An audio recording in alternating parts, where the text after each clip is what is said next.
The man took a bite of the fruit in front of him, only to realize he had just bitten into a bird's butt. What he thought was a strawberry was actually a tiny monkey. That same day, a family of cavemen on the run accidentally stumbled into a magical place.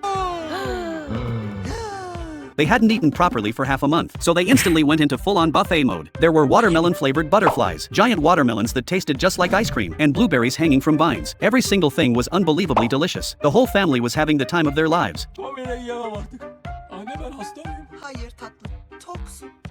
Just then, Grug spotted a banana growing on a tree. He reached out to pick it for a taste, and the next second,